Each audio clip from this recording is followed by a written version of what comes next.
Good afternoon. My name is Jose Luis Alvarez, and this is my key activity, electromagnetism. First of all, what is electromagnetism? Electromagnetism is a branch of physics that studies the electromagnetic force that occurs between electrically charged particles. It is one of the four fundamental forces that shows electromagnetic fields such as magnetic fields and electric fields and also light. The magnetism is a physical phenomenon in which the objects exert attraction or repulsion forces above other materials. The only natural magnet it is called magnetite. However, all the materials are influenced by magnetic fields. And what is an electromagnetic field? In simple terms, it is a field produced by moving electrical charges, and they can be used to produce or transform energy. So this means that the bigger voltage we use, the bigger electromagnetic field we are producing, and the bigger electromagnetic field we are generating, the more energy we are producing. So I choose this topic because I have a lot of interest in electricity, in a specific alternate current, that is magnetism and electromagnetism, among others. Also, my favorite scientist is Nikola Tesla, with his most important project, the Wardenclyffe Tower, an invention that was never finished. A personal inspiration for the topic was a project that I made in elementary school. It was a Tesla coil, and it never worked, and I had never known why until now. Okay, talking about the project, the hypothesis is a magnet that is 5 centimeters diameter connected to a 9-volt DC motor using a 32 AWG cable and or a 20 AWG cable in between of the two coils of 5 diametral pitch will produce enough energy to power a 9 to 20 volts light bulb. This means that it will produce enough current to make the electricity jump through the air into the coils. And the variables.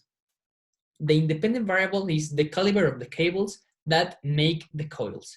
The dependent, the energy produced by the generator in measuring volts, and the current produced measured in amperes.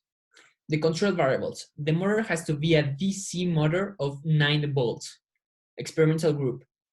2 coils with 32 AWG cable, and the control condition, 2 coils with 20 AWG cable.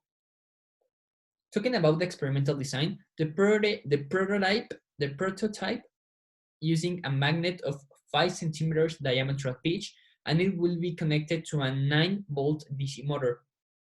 The magnet is going to be in the middle of the 2 PVC coils of 5 centimeters diametral pitch, surrounded by a cable of X AWG with an insulating cover.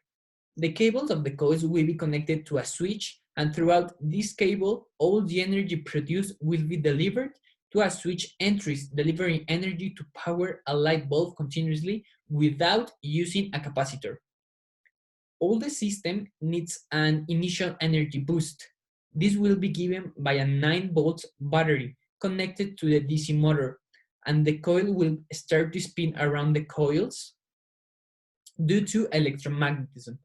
The data will be collected by the energy produced by these coils, and it will be measured using a multimeter. As we can see in this slide, we have 2 images. The one that is black and white and is at the back, it is the prototype that I made. And at the right, we have another image that is the cut of components. Materials and methods.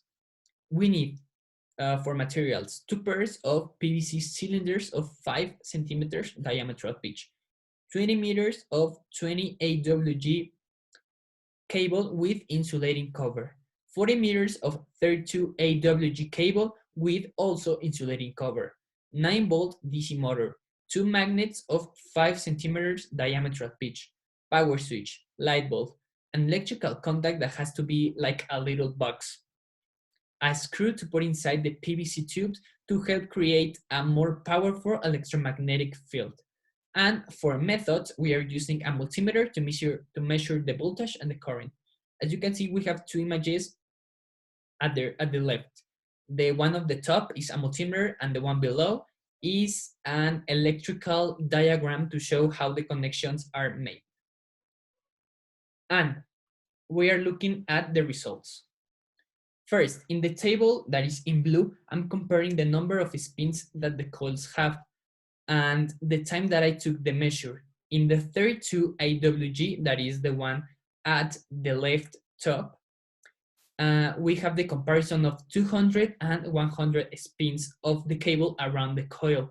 And I am measuring voltage, that is the one on the top, and current, that is the one below. The tables at the left are the measure of voltage and current of different type of cable, the 20 AWG, and the conditions are the same as the 32 AWG, that are the time from 0 to 60 seconds. And also the spins around the coil, but in this case, the number of spins are different. Because the cable is thicker, so the coil need less spins to be full of cable. The total spins in order to fill the coil was 50 to 25 spins, and we can see that in the tables at the right that are in green.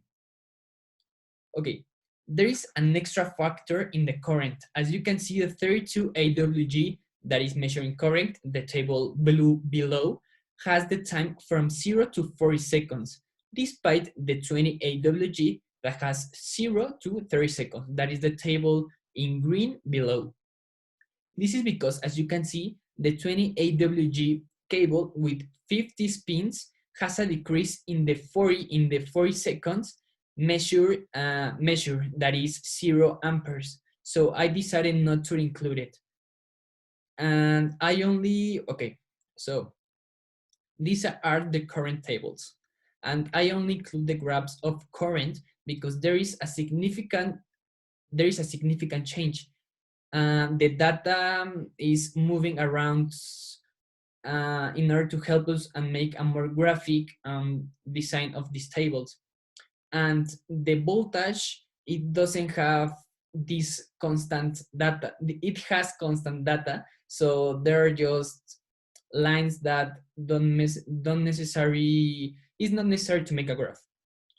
And the equation displayed in the 32 AWG current graph, that is the one at the left, is showing us the error percentage and how accurate the measure is. The thing that makes the difference between the 20 WG graph and the other 32 AWG graph is that the second one, that is the 20 AWG, has a constant value, so constant measures. So we don't have an equation to show.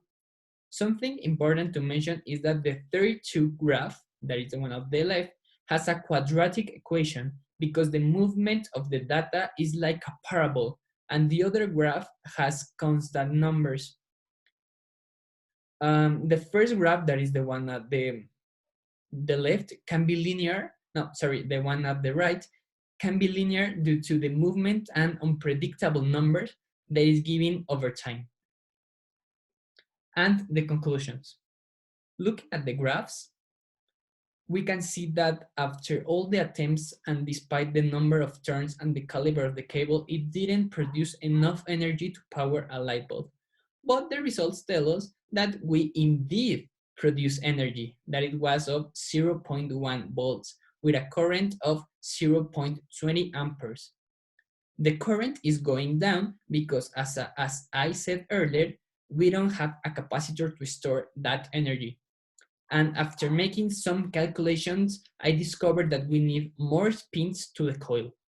The minimum number is 1,500 turns, and the optimal to power a light bulb of 9 to 20 volts with a 32 AWG cable, considering the absence of a capacitor, it has to be of 6,000 turns around the coil. And at the end, the hypothesis was false. But there is one thing true. We produce enough energy to make it jump through the air and get into the connections or the coils. So thank you very much for listening. And this was my final presentation of my project.